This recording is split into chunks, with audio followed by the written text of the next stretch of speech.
শ্রীমান চৈতন্য মহাপ্রভুর অপার করুণায় বৃন্দাবন মুকুটমণি রাধাকুণ্ড ধামস্থ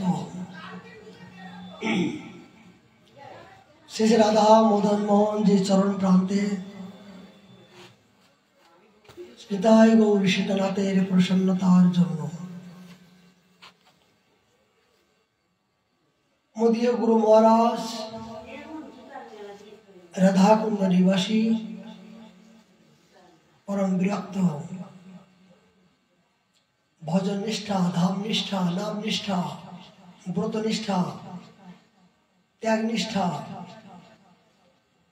श्री 108 प्राण कृष्णदास बाबाजी महाराजेर आदेश क्रमे आमादेर एई नित्य नैमित्तिक हरि कथार आयोजन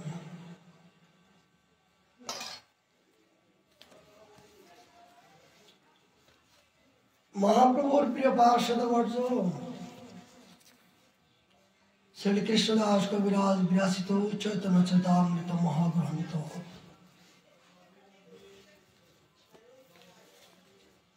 आज हमारे आस्वादन विषय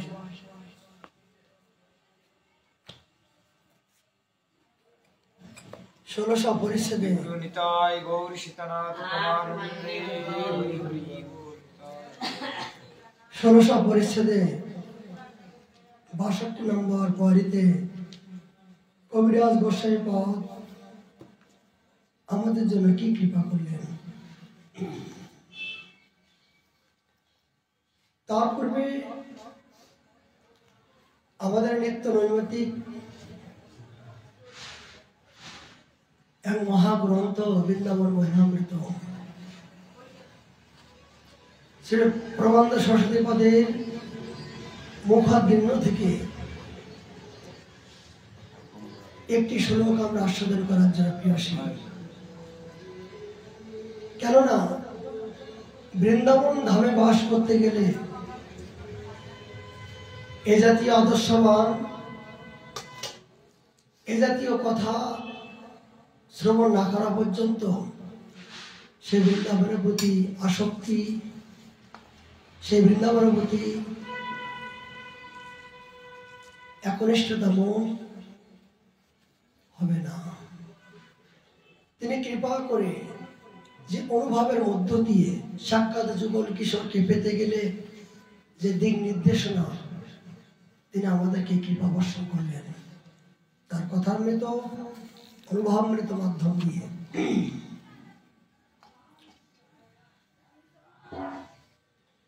प्रथम शतकम থেকে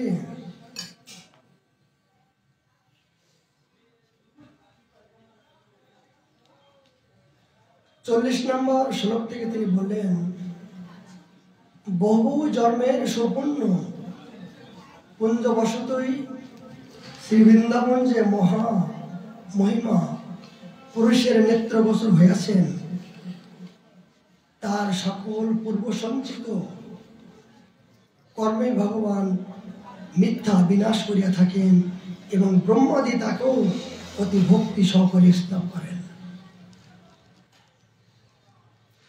গুরুত্বপূর্ণ কথা বললেন যারা বহু জন্মের পুণ্যের ফলে এই বৃন্দাবনস্থ পবিত্র স্থানে বসবাস করছেন সেই পুরুষের মহামহিমা নেত্রগোচর হয়ে সকল পূর্ব সঞ্চিত কর্মই ভগবান বিনাশ করিয়া থাকেন অপিচেত সুদুরাচার অতি দুরাচারী ব্যক্তি যদি কোন ক্রমে ভাগ্য করে যদি এই পবিত্র বৃন্দাবনে বাস করতে পারেন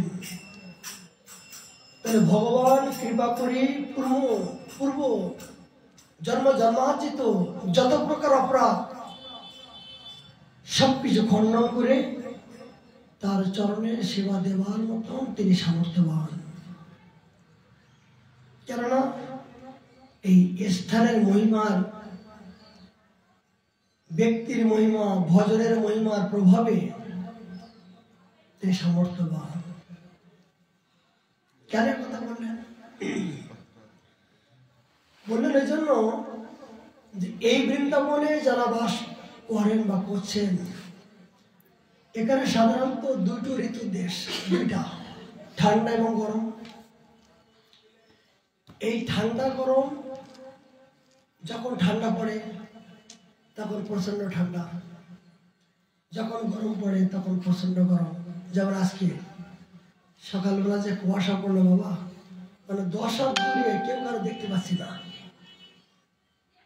যখন রাধাকুণ্ডে ছাড়ি গেছি তখন যদি অন্ধকার, ওই সময় যদি কেউ হঠাৎ করে ধমক দিত না, তা প্রস্তাব করার মতো, প্রস্তাবের কথার মতো কেউ নেই, কোনো কুকুর পর্যন্ত নাই। মানে এত এত অন্ধকার, মানে 10 হাত দূরে, নিজের দূরের আমি দেখতে পাচ্ছি না। এবার কম্বল গায়ে দিয়ে যাচ্ছি, হঠাৎ যদি হঠাৎ করে সামনে কুকুর হাউ কুকুরে ওঠে, তাহলে ভয়তে প্রচার করার মতন অবস্থা। তাই চিন্তা করছি, যাদের ভূতের ভয় থাকে, যাদের দেহসুখ থাকে, তারা এই গভীর রাত্রে এই সময় তারা বাইর হতে পারে না। আর না, যখন গিরিরাজের তটে ভিতরে জঙ্গলের ভিতরে যায় তো, যখন ভিতরে যখন ঢুকি তখন বাবা কি বলবো, অন্ধকার অন্ধকার। এগুলো যতক্ষণ পর্যন্ত দেহ সুখ থাকবে, আত্মেন্দ্র সুখ থাকবে, ততক্ষণ পর্যন্ত এখানে যেতে পারবে না। এত প্রকার কষ্ট করার পরও, এই ঠান্ডা, এই গরম, অতীব গরম সহ্য করার পরও যারা পড়ে থাকতে পারবেন, তাদেরকে ভগবান করুণা করবেন। এই জন্য তিনি বারবার বলছেন রঘুনাথ দাস গোস্বামীকে যে এই বৃন্দাবন ধামে পড়ে থাকাটাই আমার কৃপা। বলে ভজন হচ্ছে না, নাই কহ, কিন্তু এই যে প্রাকৃতির যে একটা আবহাওয়া, ঠান্ডা গরম, এটা এখন প্রতি ঘরে ঘরে সর্দি, কাশি, জ্বর, বিভিন্ন প্রকার সমস্যা দেহদেহী। কিন্তু এগুলো সহ্য করে যারা টিকে থাকতে পারবে, ভগবান বললেন শুধু ভগবান নাই, ব্রহ্মাদি তাকে অতি ভক্তি সহকারে স্তব করে থাকেন। কারণ দেবলোকেও তারা তো এই জাতীয় কষ্ট নাই। অন্য অন্য স্বর্গে, মর্তে, পাতালে এই বৃন্দাবনের মতন তপভূমি এখানে যে। তবে আর একটা কথা, অন্যান্য সময়ের পরিবর্তে এখন কিন্তু বৃন্দাবনের মৌসুম কিন্তু অনেক পরিবর্তন দেখা গিয়েছে। এখান থেকে 20 বছর আগে যতটুকু দেখেছি যে ঠান্ডায় এত পরিমাণে পড়তো, বরফ করে দেখাতো, বরফ দেখেছি। এমনকি যখন পরিক্রমা যেতাম, গায়ের কাপড়গুলো সাদা হয়ে যেত। যখন গিরিরাজ পরিক্রমা যেতাম, এত কুয়াশা, কাপড়গুলো সাদা হয়ে যেত। রাস্তার উপরে বরফ জমা যেত, দেখা গেছে এত। কিন্তু সেই তুলনায় এখন কালক্রমে মৌসুম পরিবর্তন হচ্ছে বৃক্ষলতা লাগানোর জন্য। আর গরম যেগুলো দেখেছি, এই রাস্তার পিচগুলো পর্যন্ত গলে গেছে, পিচগুলো পর্যন্ত, পায়ে পিচগুলো পর্যন্ত লেগেছে। দেখেছেন কে জানি না, যারা খালি পায়ে চলেছে রাস্তার পিচগুলো, হ্যাঁ, রাস্তার পিচগুলো কিন্তু পাইনি। আর কি যারা নতুন এসেছে না, এই লোহ বাতাস যখন বয় তখন ভিতর থেকে কাঁচা রক্ত, একদম কাঁচা রক্ত এরকম নাক দিয়ে পড়ে, এরকম। মানে যখন বাতাস আসে, গরমের ভিতরে প্রবেশ করে ভিতর থেকে সমস্ত কাঁচা রক্ত বাইরে হয়। এত পরিমাণে মৌসুম ছিল।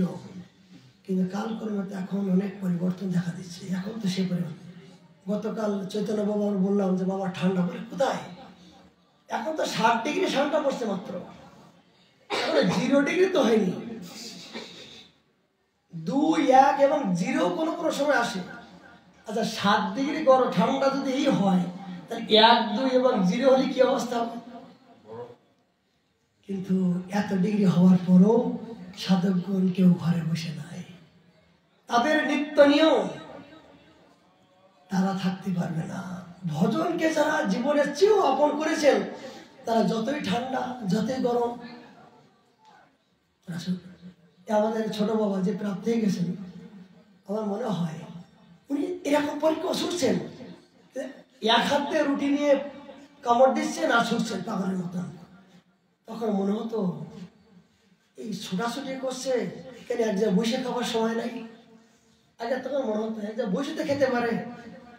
এখন বুঝতে পারছি যে তাদের অব্যর্থকাল সময়ের যে কি মূল্য ছিল, যে বসে খাওয়ার যে তাদের সময় নাই, সেটা নিজেই এখন অনুভব করতে পারছি। আমার তো সেই দিন এসে গেছে যে আমি যে বসে খাবো এইটুকু তো সময় নাই। এইটুকু সময় তো অনেক সাধকের জীবনে। যখন যে সময় আসে তখন তিনি বুঝতে পারেন যে সময়ের মূল্য কেমন করে দিতে হয়। ঘড়ির কাঁটার সাথে সাধকের হৃদয়টা যেন মিল থাকে। 3টে বাজে তারা আর শুনতে পারবে না, বিছানা থাকতে পারবে না। 4টে বাজে মন্দিরে না গেলে তাদের যেন একটা অভিশপ্ত, মাথায় যেন বোঝা মনে হয়। কেন? যারা ভজনকে আপন মনে করেছে, নিত্য নিয়মকে যারা জীবনের চেয়েও সর্বোপরি মনে করেছেন, তাদের দেহসুখ কি করতে পারে? গুরু মহারাজ এত বড় ঠান্ডা, তাকে কম্বল দিয়ে বিভিন্ন প্রকার কয়লা জ্বালিয়ে বসিয়ে দেওয়া হলো, কিন্তু যেই দুপুরবেলা হয়ে গেল, স্নানের সময় হয়ে গেল, কম্বল টবর সব সরিয়ে দিয়ে উনি ছুটছেন, এই কাপড় খোল, কাপড় খোল, কাপড় খোল, কাপড় বাবা ঠান্ডা, এই ঠান্ডার অপেক্ষা নাই। সঙ্গে সঙ্গে খুলে তিনি ধন্যবাদ করতে শুরু করলেন। তাই 0 ডিগ্রি হোক আর 1 ডিগ্রি হোক, সাধকের অপেক্ষা নাই। কেন? দেহ ব্যস্ত নাই না। যারা ভজন করতে করতে জীবনের চেয়েও বেশি ভজনকে আপন করেছেন, সময় হলে তাদের দেহের প্রতি কোনো আসক্ত নাই। ঠান্ডা জলে চান করা বলে তাদের সময়টা মূল্যবান, জলটা মূল্যবান নয়। গায়ে বরফ দিলাম কি ঠান্ডা দিলাম সেটা আবেশ নাই। তাদের আবেশ একটাই যে কখন আমি মন্দিরে গিয়ে সময় কেন কাজে লাগাবো। তাদের জীবনের চেয়ে সময়ের মূল্য বেশি সাধকের জীবনে। ছটপট করবে, ছটপট। এগুলো দেখেছি সাধকের, গুরু মহারাজের। কিন্তু এখন নিজের জীবনে অনুভব করতে পারছি যে খান্তি বর্তকাল বিরক্তি মানসন্নতা। সাধকের জীবনে একটা সময় বলতে গেলে একটা জন্ম। গুরু বলেন, জানিস 84 লক্ষ জন্ম তো কত হেলায় নষ্ট করলাম, কতবার ঘুমালাম, কতবার আহার করলাম, কতবার বাচ্চা দান করলাম, কি পেলাম? কিছুই তো পেলাম না। ভগবান বলেন, একটা জন্ম আমার জন্য তোরা আত্মসমর্পণ কর। 84 লক্ষ জন্ম তোকে দিয়েছিলাম, কিন্তু কি করেছিস? হেলায় হারানো জীবন। কিছু তো পেলি না, কিছু তো করলি না। এই দুর্লভ মনুষ্য জন্ম দিয়েছি, এই জন্মটা তোরা আর বিফলে গোয়াইল। যাদের একমাত্র বাতি জ্বলে গেছে, যাদের একমাত্র আগুন, হৃদয়ে আগুন লেগে গেছে ভজনের, তারাই একমাত্র এই জীবনটা, এই একটা সময়টা তাদের জীবনটা মনে হবে অব্যর্থকাল। একটা সময়টা তাদের জীবনে একটা মহাকাল, একটা জন্ম তাদের কাছে চলে যাচ্ছে। যা গেছে গেছে, আর যেন না যায়। সাধকের জীবনে সময়কে যদি কেউ মূল্যায়ন না করতে পারে, তারা জীবনে উদ্যোগামী হতে পারবে না। হচ্ছে অল্প ঘুম লাগছে, আর একটু ঘুমায় নেই, একটু ঠান্ডা লাগছে না। যখন ভজনকে আপনি আপন মনে করবেন, তখন নিদ্রা, ঘুম এগুলো আপনার কাছে বেত্রাঘাতের মতন। নিদ্রা হবে আপনার, সুখ হবে প্রহারের মতন। নিদ্রা হবে কি জানেন? পালাবে পালাবে। আহারটা প্রহারের মতন হবে অব্যর্থকাল। আর নিদ্রা হবে কি? যন্ত্রণাদায়ক। নিদ্রা, সুখ, সুখ তাদের জীবনে সেদিনকে গলা টিপে মেরে ফেলেছে, যেদিন থেকে গুরুচরণ আশ্রয় করেছেন। এই গুরুদেব করুণা করে যাদের ভিতরে একবার বাতি জ্বালিয়ে দিয়েছেন, তার জীবনে সংসারের সুখের মুখে তুলে দিয়ে ছয় নগরে মাগিয়া খাইব খাইব তাই মানে সেই দিন থেকে ওই সুখের জড়জগতের সুখ তারা জগৎ থেকে হারিয়ে ফেলেছেন। তারা সর্বক্ষণ কি সুখ, যে সুখে তারা পাবার জন্য এই সংকল্প নিয়েছেন, সেই সুখটাই তাদের জীবনে একমাত্র ব্রত। কি ব্রত? ভজন, নিয়ম, ত্যাগ, বৈরাগ্য, এই হলো তাদের একমাত্র সুখ। সাধকের জীবনে ভজন, নিয়ম, ত্যাগ, বৈরাগ্য, এই হলো সুখ। এছাড়া জগতের এই যে আহারটা প্রহার। গুরু মহারাজকে যখন খেতে বসি, তাড়াতাড়ি দে, তাড়াতাড়ি তাড়াতাড়ি দে, বাবা একটু ভাত, চুপ। এইটুকু সময় যদি আমি খেতে সময় লাগে, তাহলে আমি হরিনাম করবো কখন? আমি হরিনাম করবো কখন? বলে সপ্ত জেনে দিবি নি, চিবাতে সময় লাগবে। বলে দেহটা বাঁচার জন্য যতটুকু প্রয়োজন তাই, অতিরিক্ত নয়। জামা 64 প্রকার, বলে হ্যাঁ এগুলো ভগবানের জন্য। 64 প্রকার 56 রান্নার ভগবানের জন্য দাও, সাধকদের জন্য দাও, সাধু সেবার জন্য দাও, তোমার নিজের জন্য নয়, নিজের আত্মেন্দ্রের জন্য নয়, জীবন লালসার জন্য, চক্ষুচর এই লেচ্ছপ্রিয় নয়, এই 64 ব্যঞ্জন তোমার জন্য নয়। তোমার জন্য হলো কি? ওই যাচিয়া মাগিয়া উদার ভর্তি করিবে। বৈরাগীর কীর্তকর্ম কি? যাচিয়া মাগিয়া যটুকু পেটের দরকার ওইটুকু, অতিরিক্ত নয়। তাহলে কি হবে? আসক্তি হবে। যখন ভালো মন্দ খেতে যাবেন না, তখন আজকে যখন খেতে যাবেন, কালকে বলবে এর চেয়ে আর কিছু ভালো হতো। আজকে আপনি ছানার সবজি দেবেন, কালকে বলবেন একটু ছানার বসা দরকার। এই যে আহার নিদ্রা ভয় মৈথুন, জীবনে যত বৃদ্ধি করবে তত আরো আরো আরো দাও। কিন্তু চাবুকের বাড়ি দিয়ে এগুলোকে যাবে না, যেতে চাইবে না। এগুলো যদি বলেন নিমন্ত্রণ করব, নিমন্ত্রণ হবে না। আপনাকে নিমন্ত্রণ করতে হবে নিজের ইচ্ছায়। এই ইন্দ্রিয়গুলো এত বলবান যে এই জগতের প্রতি, ভোগ বাসনার প্রতি এত আসক্ত হয়ে গেছে যে কোনোদিনের জন্য এই ভোগকে ত্যাগ করব মনে বলবেই না। আরে বলে মনে যা চাই আমি তাই খাবো, দিয়ে যতক্ষণ সুখ চাই তাই করবো, খাও। মনে করছে কে? যত প্রকার ভোগ করো।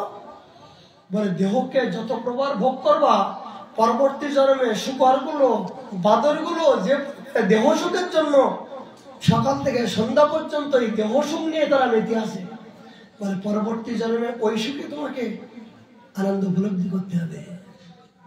সেই পারমার্থিক জগতের সুখ তুমি পাবে না। বলে আহার করো, বেশি করে খাও। বলে খেতে খেতে এমন ধরনের ভোগীগ্রস্ত হবে যে তোমাকে দেখো গরুগুলো সকাল থেকে সন্ধ্যা পর্যন্ত খেতেও আসে। এগুলো নয়।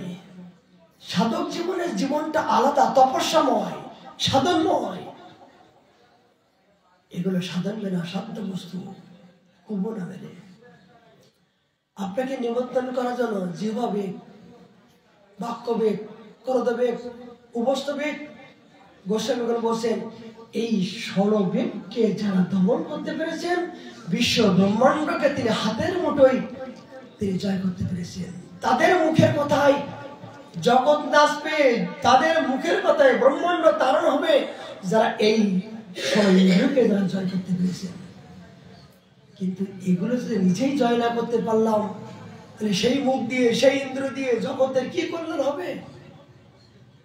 মুখে বললাম, কাজে করলাম না, তার মুখে ছাই। গুরু মহারাজ বলেন যে মুখে তুমি উপদেশ করছো আর নিজের বেলায় ঠন ঠন, মানে তোমার মুখে ছাই, তার মুখে ছাই। এই জন্য আপনি আসেনি ধর্মজীবকে শেখা, যতক্ষণ পর্যন্ত সাধক জীবনে নিজে আচরণ না করবেন, ততক্ষণ সেই সাধকের মুখ দিয়ে জগতে কল্যাণ হবে কিনা সন্দেহ আছে।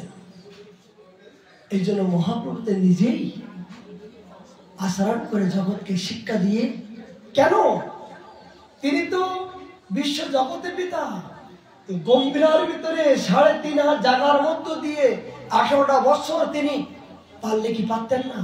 আশ্রম করতে, মন্দির করতে, ভান্ডার করতে, এই বিভিন্ন প্রকার সদস্যসেবা করতে পারতেন না? তার সামর্থ্য ছিল না? কি শিক্ষা দিচ্ছেন? তিনি হলেন সাক্ষাৎ ত্যাগের মূর্তি। ত্যাগের যে প্রকৃত সুখ, ত্যাগ করলে যে অশ্রু কম্প বৈপন্ন পরম আনন্দ পাওয়া যায়, তিনি নিজেই আনন্দ পেয়ে জগৎকে শিক্ষা দিয়ে শেখাচ্ছেন, এই যে দেখো ত্যাগের মধ্য দিয়ে যে প্রকৃত আনন্দ পাওয়া যায়। জগতে ভোগের মধ্য দিয়ে দুঃখ হয়, উপলব্ধি হয়। বলার উদ্দেশ্য একটাই, যে শীত আতপ বাত বরিশন এদিনও যাবিনি জাগিনি। গোবিন্দ দাস বলছেন আসল ভিতরে, বলছে শীত এবং শীতের পর গরম, গরমের পর শীত, এই তো কালচক্রে ব্রহ্মার সৃষ্টির রহস্য। এই শীতকে যেমন আপন করে নিতে পারবে, গরমকে যিনি একই পরিমাণ আপন করে নিতে পারবেন, এই সমদর্শী তিনি একমাত্র সাধক। যিনি দুঃখকে যেমন আপন করে নিতে পারবেন, সুখকে তেমন ভাবে যিনি আপন করে নিতে পেরেছেন, এই সমদর্শী সমন্বয়ে তিনি একমাত্র উত্তম ভক্তের অধিকার হয়ে সেই পরম ধন পাওয়ার মতন সামর্থ্যবান। এটা নয় এত ঠান্ডা মঙ্গলাতে এখন করবো না, 2 ঘন্টা পরে করবো, নয়। তাহলে হলো কি? তাহলে হলো দেহ সুখ আসলো, এটা নয়। রঘুনাথের নিয়ম যেন পাশানে গড়া, যতক্ষণ পর্যন্ত আপনার নিয়মের প্রতি সংকল্পিত জীবন না হবে, ভজনটা হবে আপনার নিয়মের উপরে নির্ভর করবে। এটা নয় যে আজকে 16 মালা হরিনাম করলাম, আজকে ঠান্ডা পড়ছে বলে কালকে বেশি করে করব, এটা নয়। কাটায় কাটায় থাকবে, প্রতি মুহূর্তে কাটায় কাটা থাকবে, তবেই সাধক প্রকৃত স্থিতি স্থানে যেতে পারবে। সংকল্প বিকল্প হতেই পারে, সংকল্প করলাম একরকম কিন্তু করতে গিয়ে অন্যরকম হয়ে গেল বিকল্প, এটা নয়। সংকল্প তো সংকল্পই হবে, আমি আমার জীবন চাপ মৃত্যু হোক, তথাপি আমার গুরুদেবের আজ্ঞা পালন করার জন্য দেব। আমার সংকল্পিত জীবন, আমার গুরু মহারাজ আমাকে যে আদেশ করেছেন, সেই আদেশটাই আমার জীবনে কর্তব্য। এই দেহ থেকে মৃত্যু হবে, কিন্তু আদর্শবান হয়ে যদি আমি মৃত্যুবরণ করি, তবেই মনে করবো যে প্রভু আমি তো একদিনের জন্য তো আমি গুরু আজ্ঞা পালন করে আমি দাস অনুদাস হয়ে তোমার চরণে এসেছি বলতে তো পারবো। যে একজনে আশ্রয় করে তো আমি তোমার কাছে আসলাম, আমি আশ্রয়হীনই তো আসতে পারলাম না, তবেই তাদের জীবনে পরিবর্তন হবে অবশ্যই। যদি এই মনোবৃত্তি নিয়ে যদি কেউ ভজন করেন, এই জীবনে তার বন্ধন মুক্ত হবে, এই জীবনে তার কারাগার থেকে তিনি বন্ধন মুক্ত হয়ে তিনি যুগর চরণে তার রতি হবে, এতে কোনো সন্দেহ নয়। এই জন্য এই বৃন্দাবনে বাস করার পরও শত সহস্র ঘাত প্রতিঘাত মান অপমান আসবে, এগুলো যদি কেউ তাদের জীবনে আশীর্বাদ মনে করে, তাদের জীবনে কৃপা মনে করে যদি কেউ বরণ করে নিতে পারে, তিনি একমাত্র বৃন্দাবনবাসী যত বৈষ্ণবগণ প্রথমে বন্দনা করি সবারই চরণ, তিনি একমাত্র পূজনীয়, তিনি একমাত্র ভুরিজন, তিনি একমাত্র জগতের কাছে মহান মহান হয়ে গর্বিত হবে।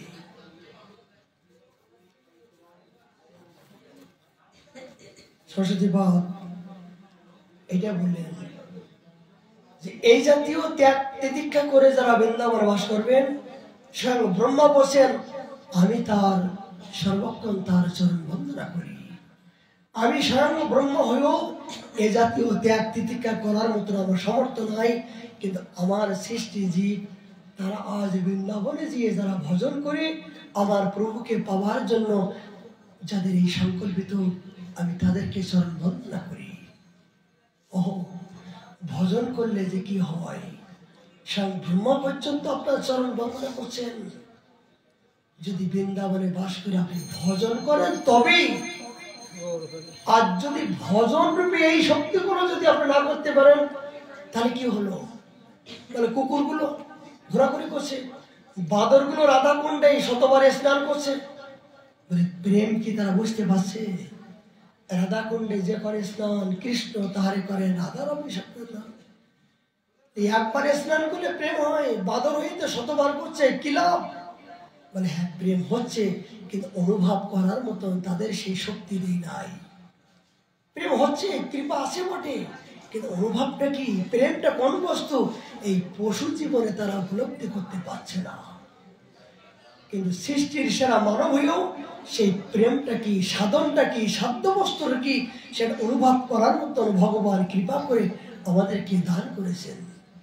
এই জীবনে যদি আমরা সেই বস্তু অবলম্বন না করি, তাহলে আর হবে না মানব জন্ম, আর বৃন্দাবনে বাস হবে না, এই অপ্রাকৃত ধামে আর বাস হবে না।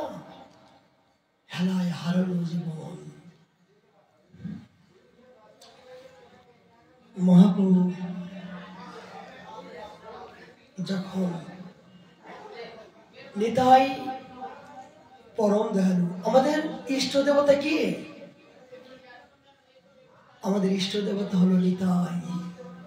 পদকমল কোটি চন্দ্র সুশীতল, যে সাই জগৎ জুড়াই। নিতাইয়ের চরণ সত্য, তাহার সেবং নিত্য, নিতাই পদ সদা করবাস। নিতাই আমার কুলের দেবতা, নিতাই আমার ধর্ম, নিতাই আমার কর্ম, নিতাই আমার সর্বেশ্বর। নেত্রানন্দ প্রভু কয়ে, শোনো শ্রীপাদ, এই আমি মাগি, তুমি করো প্রসাদ। মহাপ্রভু বললেন, আমি তোমার কাছে একটা জিনিস ভিক্ষা চাই, তুমি আমাকে প্রসাদ রূপে আমাকে দান করো। প্রভু শ্রীপাদ, প্রভু কি প্রসাদ, কি প্রসাদ চা প্রভু?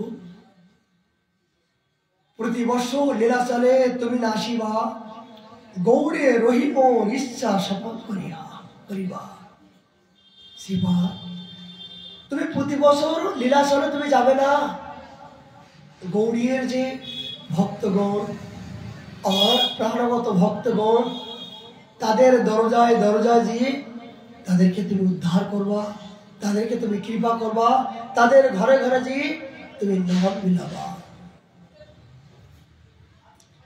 তা সিদ্ধ করে হেম অন্য দেখিবে, আমার দুষ্কর কর্ম তোমার তো হবে। শ্রীপাদ, আমার ইচ্ছা ছিল এই কলিহত জীবের দরজায় দরজা দিয়ে সবাইকে আমি প্রেম বিলাবো, সবাইকে নাম বিলাবো।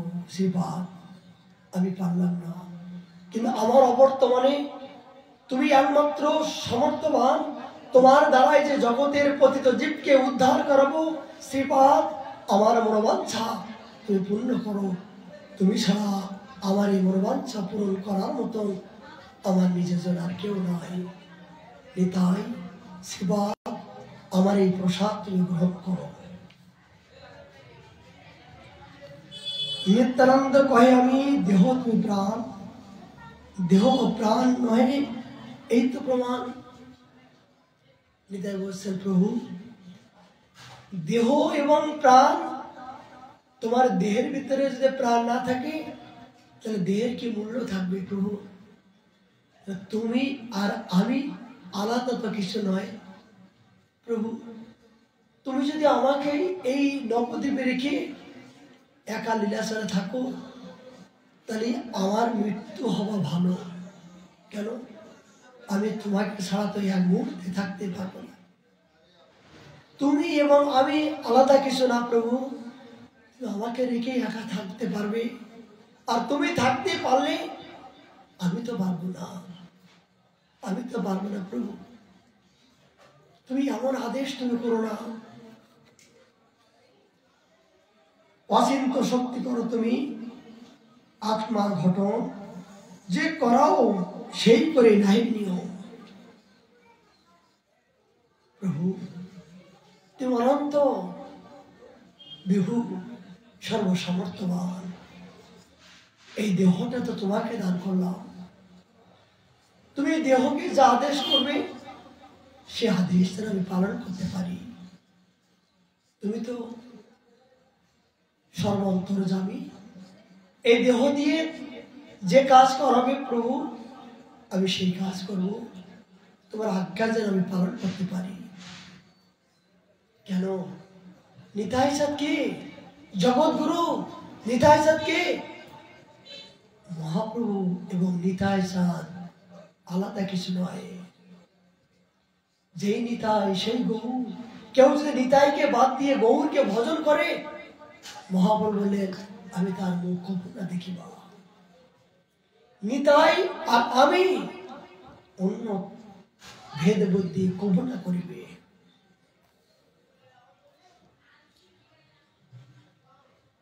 তারে বিদায় দিল প্রভু করে আলিঙ্গন, এই মতো বিদায় দিল সব ভক্তগণ। মহাপ্রভু নিত্যানন্দকে বললেন, এই কথা আদেশ দিয়ে নিতাইকে আলিঙ্গন করে চলে গেলেন। কলিন গ্রামবাসী পূর্ব কইল নিবেদন, প্রভু আজ্ঞা করো আমার কর্তব্য সাধন।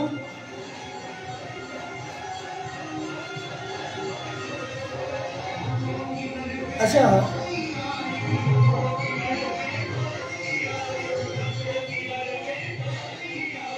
নিতাই চাঁদ অবধূত, নিতার উপরে পরিপূর্ণ দায়িত্ব দিলেন। এই নিতাইগত প্রেমিক যারা ভক্তগণ, তাদের কি অবস্থা?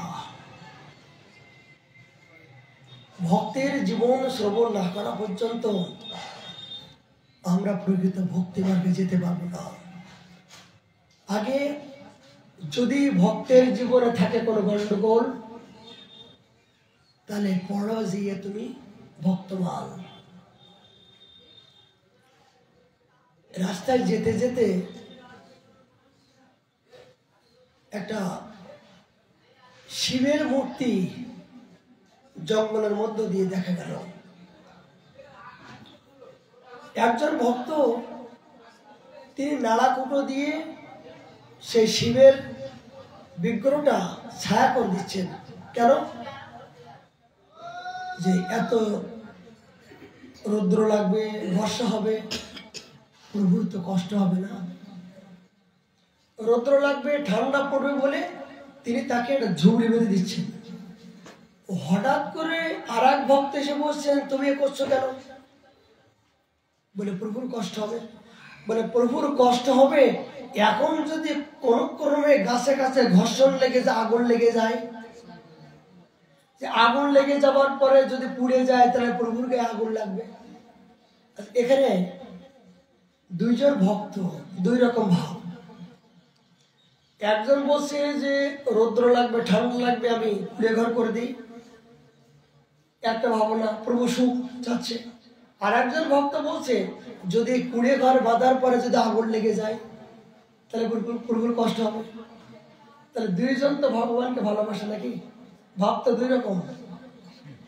এই যখন দুইজন যখন, আচ্ছা এবার রাধা কুণ্ডে অনেকে ফুল দিয়ে পূজা করছে, ফুল দিয়ে পূজা করছে, তা ফুল দিয়ে পূজা করে চলে যাচ্ছে। আচ্ছা আর একজন বসে ফুল দিয়ে পূজা করছে, এই ফুলটা যখন পচে দুর্গন্ধ হয়ে যাবে, তখন কুণ্ডটা তো একটা ময়লা হয়ে যাবে না।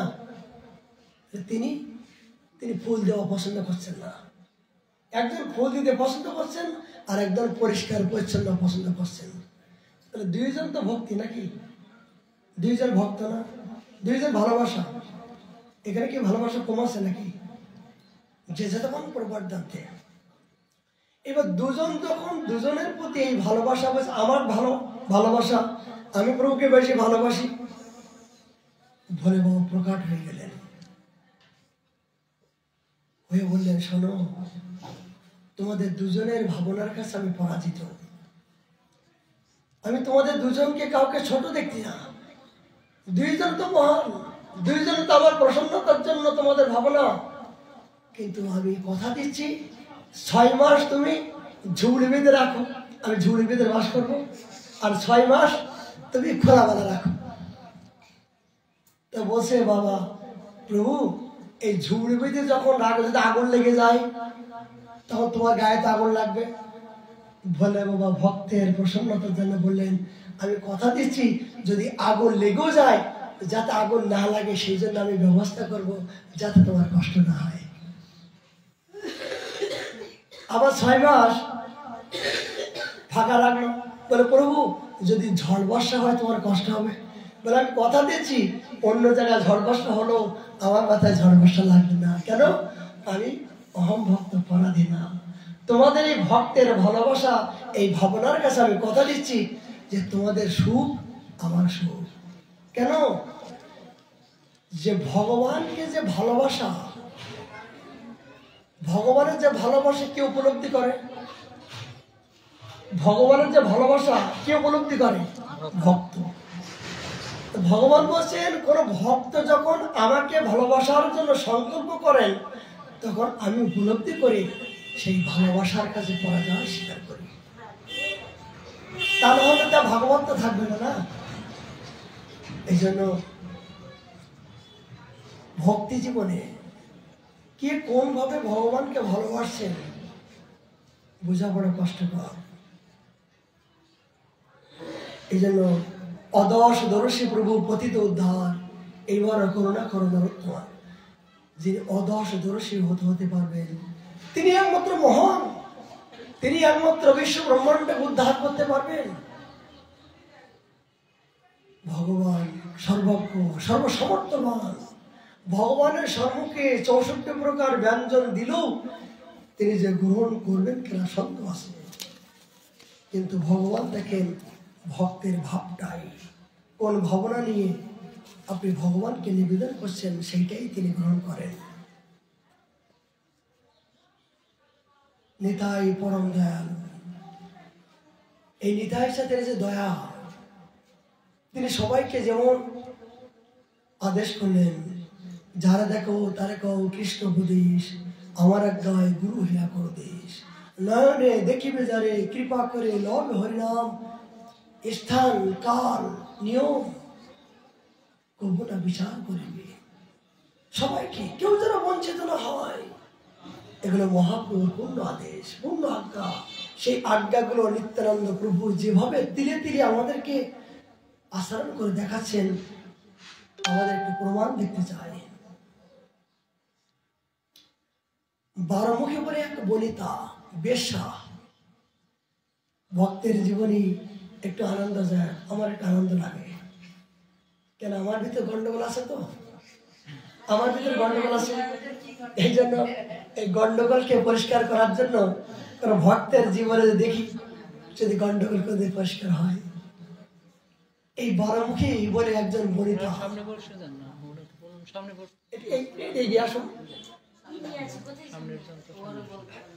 একজন বেশ্যা। তিনি দেহ বিক্রি করে, তিনি অসৎ পথে দেহ বিক্রি করে জীবন ধারণ করে অনেক অর্থের পাহাড় তিনি করেছিলেন।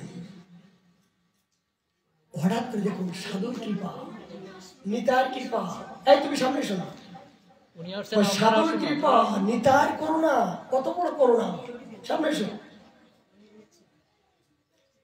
ভালো করে শ্রবণ করুন, খুব গুরুত্বপূর্ণ একটা ভক্তের জীবনী।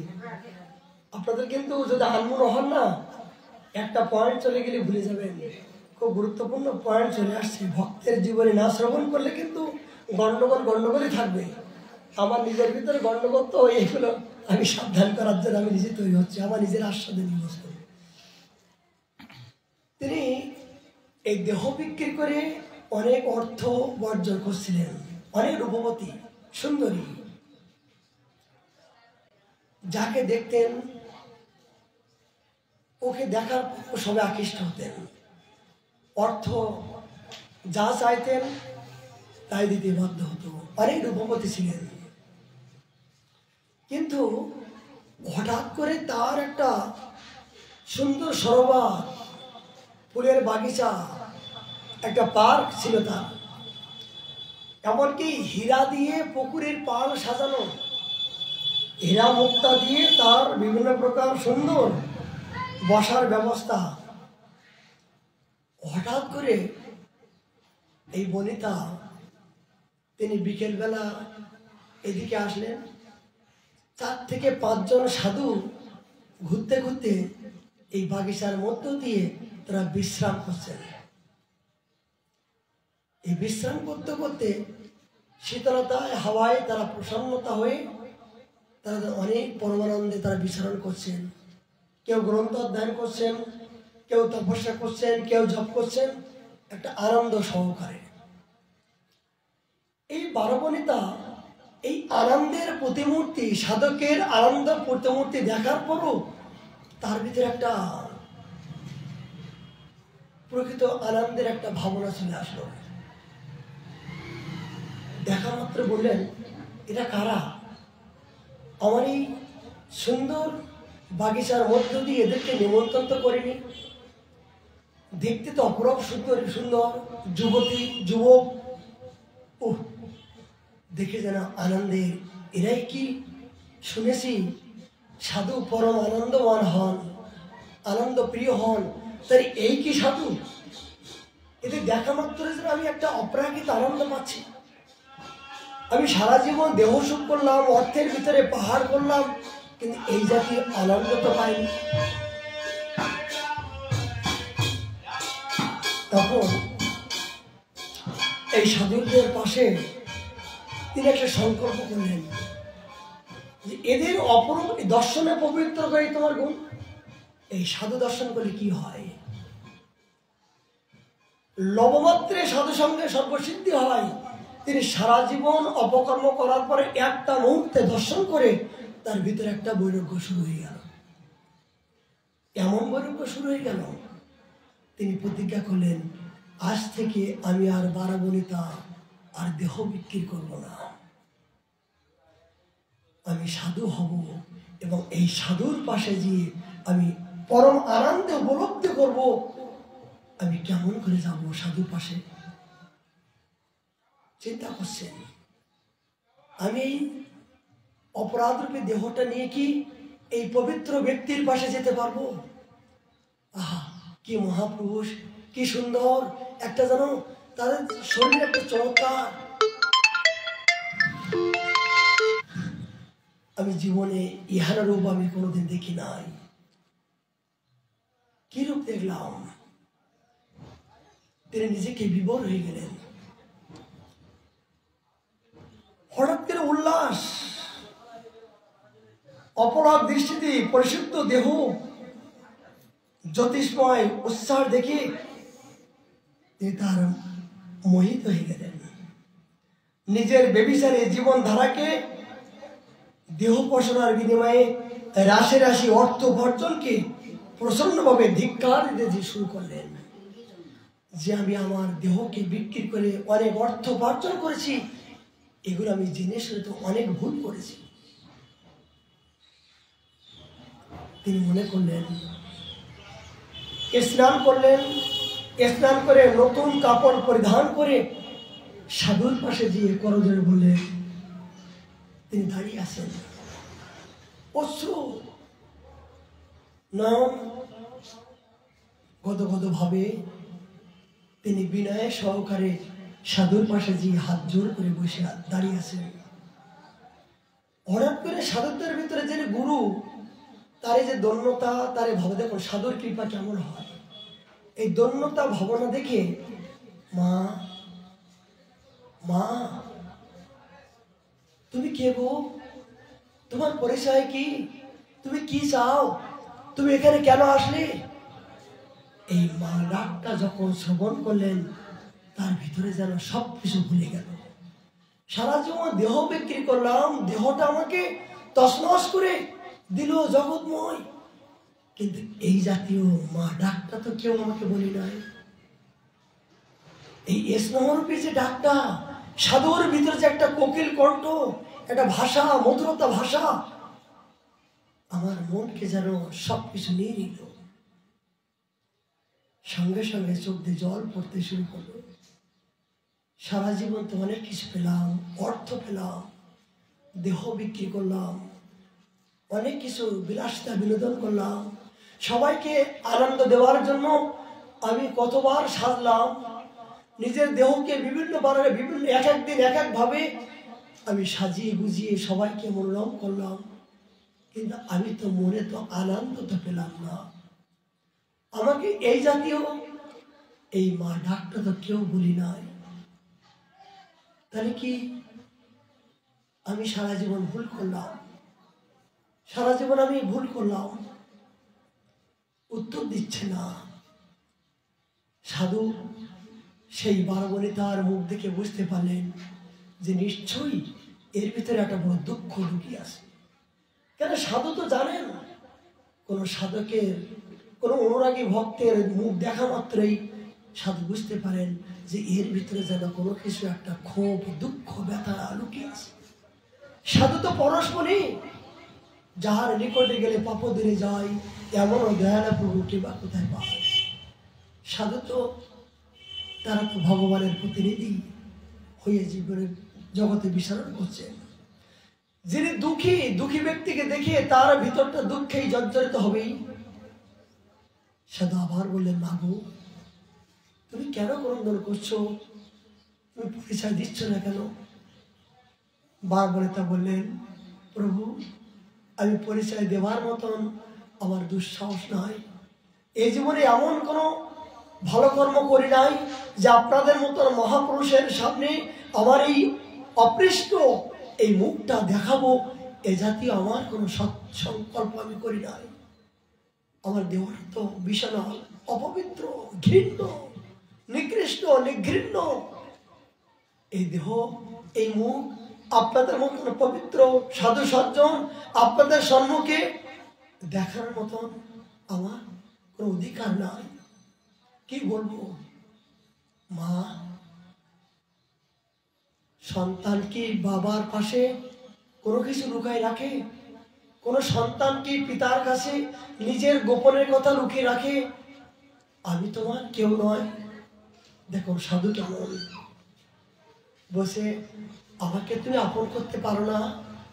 নিজের জন্মদাতা পিতাকে তুমি যেমন আপন করলে, সাধুকে তুমি তোমার নিজের পিতার মতন এমনকে তুমি আপন করতে পারো না? বারবনিতার মনটা যেন ধীরে ধীরে মনের মতো হয়ে গেল। এই ভালোবাসা, এই স্নেহ তো কোথায় পাই না। আমরা সাধুর পাশে কেন যাই? হরিকথা কেন শ্রবণ করতে আসি? একটু ভালোবাসা পাওয়ার জন্য, একটু শীতলতা হওয়ার জন্য, মনটা স্বস্তি পাওয়ার জন্য। কেন? এই সাধুর বাক্য, সাধুর স্নেহ, সাধুর মমতা, সাধুর মিষ্টি ভাষা, এইটুকু শ্রবণ করার জন্য তো আমরা আসি, শীতলতা হওয়ার জন্য। বারবনিতা তিনি যেন বিভোর হয়ে গেলেন। আমাকে মা বলে ডাকলেন, আমি কি মা হবার যোগ্য? তিনি মনে মনে ঘৃণা করলেন। আমাকে মায়ের যে কর্ম, সেই কর্ম আমাকে করতে হবে। সারা জীবন আমি আমার দেহকে অপচয় করলাম, মনকে আমি অপকর্মে লাগালাম। এ ভগবান, আমাকে মা বলে যখন ডেকেছি, মায়ের যে করণীয়, আজ থেকে আমি প্রতিজ্ঞা করলাম আমি মায়ের মতো সে শুভকর্ম করতে পারি।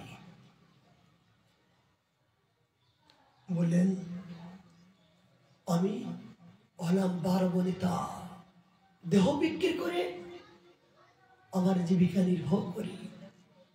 সাধু বাবা, আপনারা যে আমার এই সুন্দর বাগিচার মধ্য দিয়ে এই পবিত্র চরণ ধরে দিয়েছেন, এটা আমি সৌভাগ্য মনে করছি।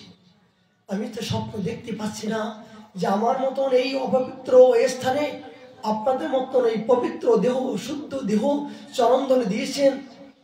আমি তো স্বপ্ন দেখতে পাচ্ছি না। না গো মা, আমরা তো জগতে কাউকে ছোট বড় মনে করি না। তুমি নিজের ভুলকে যখন বুঝতে পেরেছো, তুমি মহান।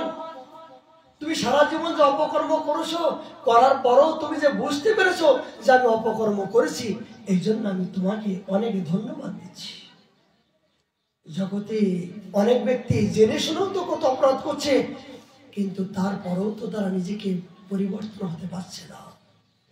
যেদিন থেকে যে জানতে পারলো যে আমি কে, আমার কর্তব্য কি, করণীয় কি, বলে যেদিনকে জানতে পারলো যে আমাকে একমাত্র হরিভজন করতে হবে, বলে সেদিন থেকে তার সমস্ত বন্ধন মুক্ত হয়ে গেল। সেদিন থেকে ভক্তি মহারানী তার ভিতরে তিনি নিজের ময়লাগুলো পরিষ্কার করে ভক্তি মহারানী ভগবান নিজেই তার হৃদয়ে বসে তার ভিতরে শক্তি সঞ্চার করা শুরু করে দিল। বারবরিতা বললেন, হে বৈষ্ণব ঠাকুর, আপনাদের কাছে করজোড়ে প্রার্থনা কি যে এই কৌটার ভিতরে অনেকে সোনা দানা অলংকার আমি অসৎ বৃত্তি করে আমি অর্জন করেছি। আপনারা কৃপা করে এই অর্থগুলো গ্রহণ করে আমাকে কৃপা করুন, মুক্ত করুন। সাধু বললেন, আমরা ভিখারি, এত অর্থ এত দামি জিনিস আমরা নিয়ে যদি যাই তাহলে চৌদ্দশোতে আমাদের তো জীবন চলে যাবে। মাগো, তুমি এক কাজ করো, একটু পরে এই রঙ্গনাথ যে মন্দির আছে, এই রঙ্গনাথ যে মন্দিরে তুমি ওই পূজারীর সাথে তুমি কথা বলো, ওই পূজারী একটা ব্যবস্থা করবে। বলে শ্রবণ করুন, এগুলো বৃন্দাবনের কথা, বাস্তব অলৌকিক ঘটনা। তখন বারবরিতা তিনি সাধুদেরকে এই কথা বিশ্বাস করে এই রঙ্গজির মন্দিরে গিয়ে পূজারীর কাছে যে বললেন, এই পূজারী বাবা, কৃপা করে অর্থগুলো আপনি শ্রী ভগবানের বৈষ্ণব সেবায় লাগান, আমার জীবনকে সার্থকতা করুন। পূজারী ধর্মপরায়ণ, ভজনিষ্ঠা, তিনি জানতে পারলেন যে এই অর্থগুলো সৎ অর্থ নয়, এগুলো অসৎ বৃত্তি এবং বারবরিতা। তিনি বললেন, মাগো, অর্থ তো আমি নেব, কিন্তু এই অর্থ দিয়ে বৈষ্ণব সেবা তো দিতে পারবো না। তুমি এক কাজ করো, এই অর্থ দিয়ে গোপালের বিভিন্ন প্রকার অলংকার আদি তুমি তৈরি করে নিয়ে এসো, আমি সেটা গোপালকে পরাবো। পূজারী মনে করলেন এইরকম অজুহাত দিয়ে তাকে আমি সরাই দেই, যাতে ভবিষ্যতে আর দ্বিতীয়বার না আসে।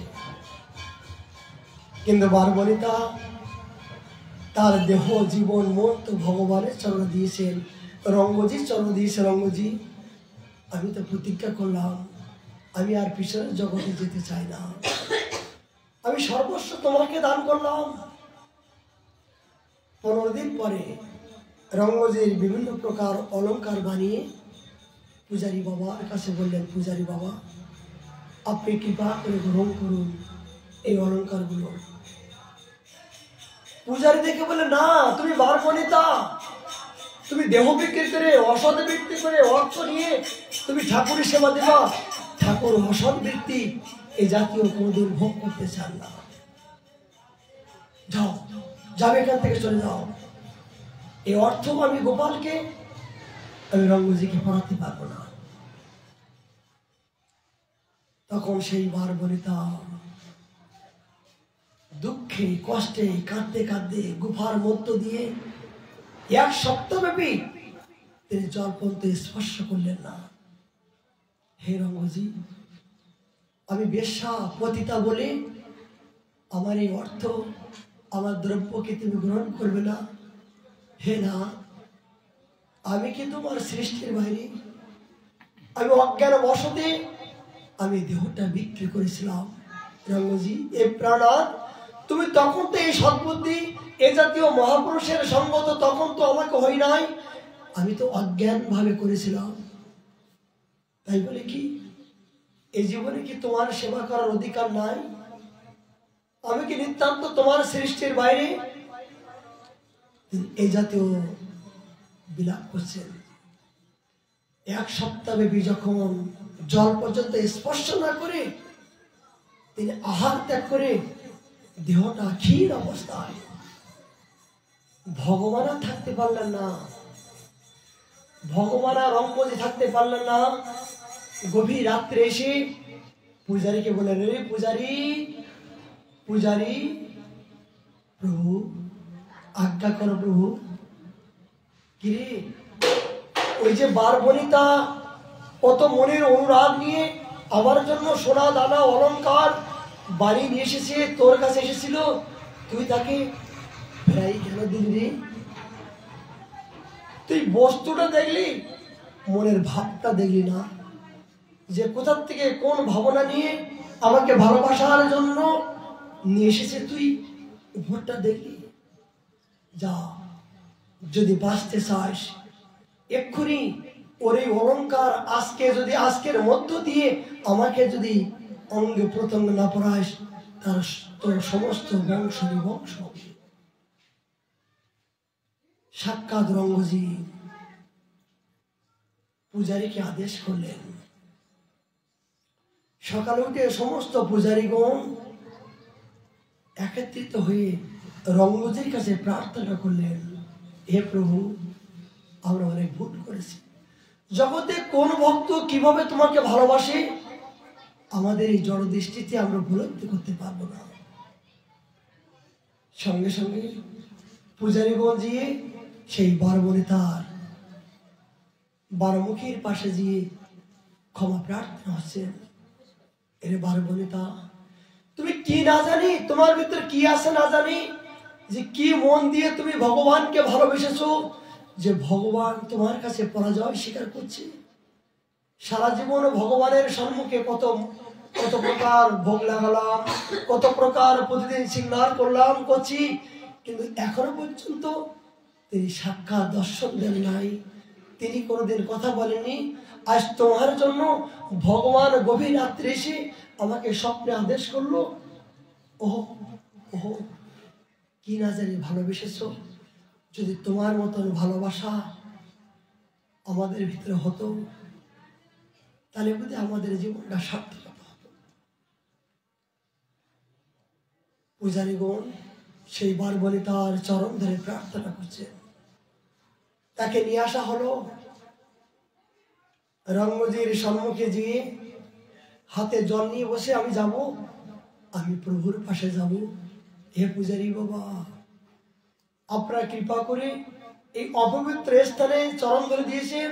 আমার প্রভু এই অপৃষ্ট ব্যক্তির এই বস্তু গ্রহণ করার জন্য একটু আজ্ঞা করেছেন। আমার জীবনে সবকিছু পাওয়া হয়ে গেছে, আমি দেব, আমি তো দেবই। তারপরে আমি নিজেকে পবিত্র হই। তিনি স্নান করলেন। স্নান করে তিনি এই সোনা দানা অলঙ্কার গুলো এই রঙ্গজির মন্দিরে যে বসছেন, হে প্রভু, এই দয়াল দীননাথ, এই দেহটা কাজে লাগাতে পারলাম না।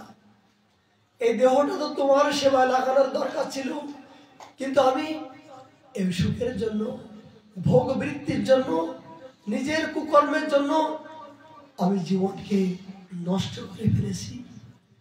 এই দেহটা কাজে লাগাতে পারলাম না। তবে প্রভু শোনো, এই দেহ দিয়ে যে সম্পত্তি আমি পেয়েছি, এই সম্পত্তির মাধ্যম দিয়ে আমি তোমাকে দিলাম। হে না, তুমি এটা গ্রহণ করো। তুমি গ্রহণ করে এই মনুষ্য জীবনটা আমার সার্থকতা করো। এই বারবনিতা যখন বারবার অনুনয় বিনয় করছেন, তখন রঙ্গজি আর থাকতে পারলেন না। রঙ্গজি সাক্ষাৎ প্রকট হয়ে বারবনিতাকে বললেন, রে রে, তুই 1 সপ্তাহ অনাহারে আসিস, কিছু খাবি না। সাক্ষাৎ ভগবান প্রকট হয়ে সেই বারবনিতার সামনে প্রকট হয়ে বললেন, তুই আমাকে সুখ দেবার জন্য, আমাকে পাওয়ার জন্য 1 সপ্তাহ ব্যাপী তুই এখনো জল স্পর্শ করিসনি, এখনো খাবি না। প্রভু, আমার খাবারটা বড় বিষয়টা না, তুমি যে নিকৃষ্ট অপৃষ্ট দেহের প্রতি তোমার যে একটু নজর লেগেছে, তুমি যে কৃপা করে এই দাসকে কথা শুনেছো, আমার তো সবকিছু হয়ে গেছে প্রভু। আমি তো মনে করছিলাম এই জীবনে আমি আর পাবো না, এই জীবনে আমার ভগবান দর্শন হবে না, ভগবান দর্শন হবে না, এই জীবনে ভগবানকে পাওয়ার মতন কোনো অধিকার নাই, আমি বড় অপরাধী। রঙ্গজি বসেন, রে আমি তো তোকে দিয়ে করাইছি, তুই যদি জীবনে এই জাতীয় কর্ম না করতিস, তাহলে তোর প্রতি তোর ভিতরে এই জাতীয় অনুরাগ জীবন হতো না। তুই যদি এই অপকর্ম না করতিস তাহলে আমার প্রতি মনটা আসক্ত হতো না, আর আমি সাক্ষাৎ তোর পাশে যেতে পারতাম না। তুই আমাকে পাওয়ার জন্য তুই চোখের জল ফেলেছিস, কত অন্যায় বিনয় করে সর্বস্ব সবকিছু আত্মসমর্পণ করেছিস, এই জন্য তো আমি থাকতে পারলাম না। এই জন্য তো আমি আমার সমস্ত সব ত্যাগ করে আমি তোর মনোবাঞ্ছা পূরণ করার জন্য আসলাম। আমি জগৎকে তোকে দিয়ে শিক্ষা দিচ্ছি যে জগতে নিকৃষ্ট কাজ করলেও সে আমাকে ভালোবাসলে আমি যে তার কাছে পরাজয় স্বীকার করি, সেটা রঙ্গ যে নিজেই এইবার মনে থেকে দিয়ে দর্শন দিলেন, ও পিছে তো সুদূর আচার, অতি দুরাচারী ব্যক্তি যদি তিনি জানতে পারলেন যে আমাকে হরিভজন করতে হবে, আমাকে এই জীবনে বন্ধন মুক্ত হতে গেলে আমাকে ভজন করতে হবে, ভগবানের চরণ আত্মসমর্পণ করতে হবে, বলে তিনি একমাত্র ভগবান। ভগবানের সমস্ত অঙ্গে প্রত্যঙ্গে অলঙ্কার পরাচ্ছেন পূজারী। পূজারী চোখ দিয়ে জল, রঙ্গজি তুমি কত না জানি ভবগ্রী, তোমার ভক্ত যেভাবে তোমাকে দেয় তুমি সেইভাবে তুমি ভাবিত হও। আমি সারা জীবন তোমাকে দিলাম, কিন্তু আমি তোমায় অনুভব পেলাম না, অনুভূতি পেলাম না। তুমি কাকে কখন কিভাবে দয়া করো, কৃপা করো প্রভু, বুঝা বড় কঠিন, বুঝা বড় কঠিন। ইহান ভগবান এই বারমুখী জীবন থেকে আমরা উপলব্ধি করলাম যে অসৎ বৃত্তির অর্থ হলো তিনি যদি ভগবানকে, গুরুকে, বৈষ্ণবকে দর্শন করা মাত্রই তিনি যদি নিজের ভুলকে বুঝতে পেরে তিনি সঙ্গে সঙ্গে আত্মসমর্পণ করেন যে আমি পূর্বে যেগুলো করেছি সেগুলো ভুল করেছি। যেদিন থেকে আপনি জানতে পারলেন, গুরুচরণ আশ্রয় করলেন, আপনি পূর্বে চোর ছিলেন, ডাকাত ছিলেন, অনেক কিছু অপরাধজনক ছিলেন, কিন্তু যেদিন থেকে গুরুচরণ আশ্রয় করবেন সেই দিন থেকে যেন আর সেই পুরানো বস্তুর প্রতি আসক্ত না থাকে।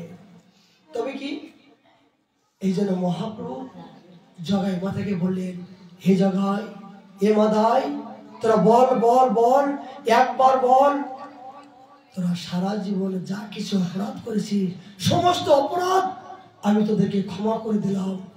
আজ থেকে বল, আর করবি না অপরাধ, আর করবি না অপরাধ, তোদের সমস্ত অপরাধ আমি ক্ষমা করে দেব। জগাই মাদাই বললেন, হ্যাঁ প্রভু, সারা জীবনে আমরা নবদেবী এমন করে কর্ম নাই করি নাই, আমরা যে তোমার চরণ পাবো, আমরা যে ক্ষমা পাবার যোগ্য, এটা তো মনে করি না, এটা তো মনে করি না প্রভু। মহাপ্রভু বললেন, এই জন্য তো আমার পতিত পাবন অবতার। নিত্যানন্দ প্রভু বললেন যে প্রভু, জগতে আমি তোমার চমৎকারী দেখতে চাই। বলে কি নিতাই? বলে জগতে তুমি পতিত পাবন নামটা তোমার হয়েছে বটে, যদি এই নবদ্বীপে হেন গ্রামে এই জগাই মাধার মতন এই ব্যক্তিকে যদি তুমি উদ্ধার করে তাদের মুখে তুমি হরিনাম বলাতে পারো, তবেই বলতে পারবো তুমি প্রতিটি জীবকে তুমি সবাইকে উদ্ধার করতে পারবা প্রভু। মহাপ্রভু বললেন, নিতাই, উদ্ধার করার মতো দায়িত্ব অধিকার সেই শক্তি আমার নাই। তুমি যেদিন থেকে সংকল্প করেছো, যেদিন থেকে তুমি তাকে দর্শন করেছো, যেদিন থেকে তুমি মনে করেছো যে জগাই মাদাই উদ্ধার হবে, সেদিন থেকে তারা উদ্ধার হয়ে গেছে।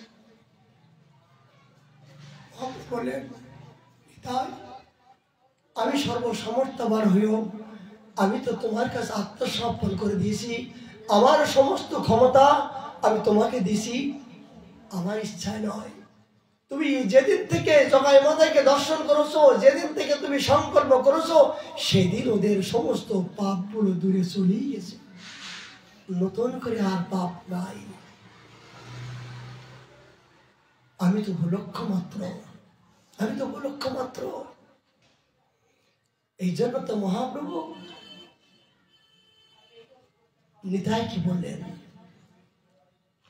যখন এই জগাই মাদাই এই নিতাইয়ের উপরে যখন সুদর্শন নিতাইকে যখন করশিকারা বললেন, তখন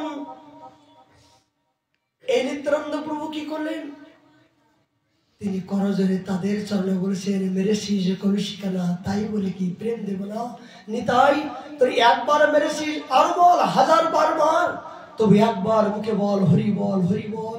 তুই একবার মুখে বল আমি তোমায় হলাম, আমি তোমায় হলাম, এই কথাটুকু তুই বল, তোদের সমস্ত পাপ তাপ আমি সবকিছু। মহাপ্রভু ছুটে আসলেন, ছুটে এসে বললেন, হে পাপিষ্ঠ নির্বোধ, তোরা আমার ভাইয়ের কপালে মেরেছিস, তোদের একবার বিবেকে কান্দ না? সেখানে নিত্যানন্দ প্রভু কি বললেন? এই নিতাইয়ের মহিমার কথা। নিতাই বললেন, প্রভু তোমার কাছে একটি অনুনয়, কি? জীবনে যদি আমি কোনো ভালো কর্ম করে থাকি, আমি এই ভালো কর্মগুলো এই জগাই মাদাইকে আমি দান করতে চাই। তার বিনিময়ে তারা যেন উদ্যভাব তুলে তোমার গুণকীর্তন করতে করতে তারাই যেন তোমার পরম আনন্দে যেন বিভোর হতে চাই, আমি দেখতে চাই। নিতাই, তোমার উপায় আমি নরকে যাই দুঃখ নয়, কিন্তু জগাই মাদাই যেন কেউ বঞ্চিত না হয়। ইহানো পতিত পাবন নিতাই, ইহানো দয়ালু নিতাই, পরম দয়ালু নিতাই চাঁদ, আর কোন যুগ হই নাই, আর হবে না। এই জন্য মহাপ্রভু নিত্যানন্দকে বারবার অধিকার দিয়েছেন, তুমি একমাত্র সজ্জন, তুমি একমাত্র সর্বোত্তম। নিতাইয়ের করুণা যখন হবে, তখনই 12 বনিতার মতো নিজেকে ত্যাগ তিতিক্ষা বৈরাগ্য সবকিছু ত্যাগ করে ভগবানের চরণে আত্মসমর্পণ হবে। নিতাইয়ের করুণা না হওয়া পর্যন্ত আমাদের ত্যাগের ভাবনা আসবে না। জগৎময় যে দুঃখ, জগৎময় যে ভোগ, জগৎময় যে বিষাদন, এগুলো আমরা এই নিয়ে মেতে আসি, কিন্তু সাধু সাবধান, এগুলো ক্ষণস্থায়ী সুখ। এই ক্ষণস্থায়ী সুখের মধ্য দিয়ে আমরা সেই অপ্রাকৃত রাজ্যে প্রবেশ করতে পারবো না। এই জন্য ভক্তের জীবনে না দেখা পর্যন্ত আরো ভালো বলে তার জীবন থেকে কি বুঝতে পারলাম যে সাধুকে দর্শন করলে তাদের জীবনে যে এক মুহূর্তের জন্য অন্ধকারগুলো দূরীভূত হয়ে যায়। তার থেকে বুঝতে পারলাম যে সাধু হলো আমার জন্ম জগতে বান্ধব। তবে কি এত সাধু দর্শন করছি, রাধাকুণ্ডে বাস করে সকাল থেকে সন্ধ্যা পর্যন্ত সাধু আর সাধু দর্শন তো করেই যাচ্ছি, কিন্তু এখনো তো আমার চোখে জল আসছে না, এখনো তো আমি তার চরণে আত্মনিবেদন করতে পারছি না, এখনো আমি তাদেরকে হৃদয়ে আমি ধারণ করতে পারছি না। বৈষ্ণব ঠাকুর আমার হৃদয়ের বান্ধব, এইটা আমি মেনে নিতে পারছি না। বলে দর্শন করলে কষ্টি পটে, কিন্তু তাদের প্রতি এখনো আমাদের শ্রদ্ধা হয় নাই, তাদেরকে আপন করতে পারছি না। এই সাধুকে আপন না করা পর্যন্ত, গুরুকে আপন না করা পর্যন্ত আমি সেই অহেতুক ভক্তি রাজ্যে প্রবেশ করতে পারবো না। যতক্ষণ জগৎকে আপন করবেন, যতক্ষণ আপনি জগৎ নিয়ে খেলাধুলা করবেন, জগতের সাথে মেলামেশা করবেন, জগৎ নিয়ে পড়ে থাকবেন, ততক্ষণ পর্যন্ত আপনি অহেতুক প্রেম রাজ্যে আপনি উত্তীর্ণ হতে পারবেন না। এই জন্য সাধু দেখছি বটে, কিন্তু শ্রদ্ধা কয়জনের হচ্ছে? সাধুর প্রতি বিশ্বাস কয়জনের হচ্ছে? ধামে বাস করছি, এ ধামে বাস করুক, কি লাভ হচ্ছে? আমি যেমন উনি তেমন, আমি যেমন উনি তেমন যখন মনে করি তা হয়েই গেল না। আজকে পরীক্ষা বসছিল একজন, যে সাধুদের ভিতরে অনেক প্রকার সমস্যা। আমি বললাম, সাধুদের ভিতরে সমস্যা না, তোমার ভিতরে অনেক সমস্যা গন্ডগোল কি আছে, এই জন্য জগৎকে তুমি গন্ডগোল দেখছো কেন? এখানে যারা বাস করছেন, এখানে যারা অবস্থান করছেন, তাদের পূর্বকৃত কোনো সৎকর্ম স্বীকৃত না হলে এখানে বসবাস করতে পারে না। তুমি আজ মনে করছো এই সাধু এই করছে, এই সাধু এই করলো কেন, এই সাধু এই করলো কেন? শুনুন,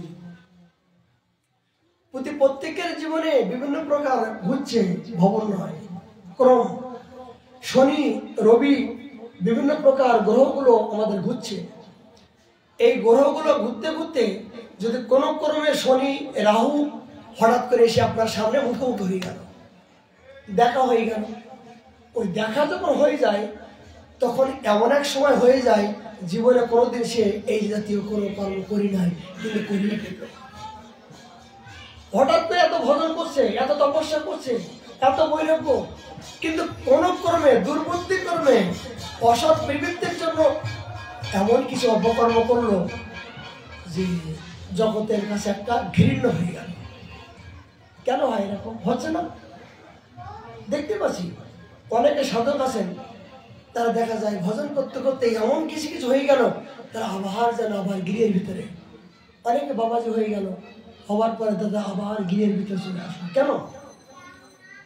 মানে প্রকৃত সুকৃতি যতদিন ছিল সেই সুকৃতি অনুযায়ী তিনি এই ত্যাগের ধর্ম অবলম্বন করছিল, কিন্তু হঠাৎ করে তার এই যে এই গ্রহগুলো রাহুগুলো এসে যখন তাকে গলা টিপে ধরলো না, ওই রাহু যখন গলা টিপে ধরে তখন যদি তার ভজন পরিপাটি ভজনের যদি সংকল্পিত শক্ত না থাকে, যদি গুরু কৃপা যদি শক্ত না থাকে, তখন ওখান থেকে তাকে আবার নিম্নগামী হবার সম্ভাবনা আছে।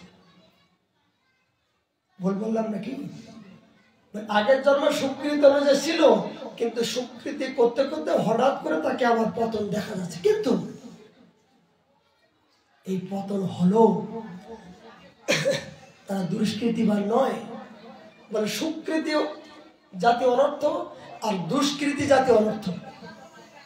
এই সুকৃতি জাতি যখন অনর্থ আসে তখন তার জীবনে যখন যেদিকে যায় সেদিকে জয় জয়কার হয়ে যায়। তিনি যাকে কথা বলেন, যে কাজে যান, তিনি সেই কাজগুলো সফলতা হন।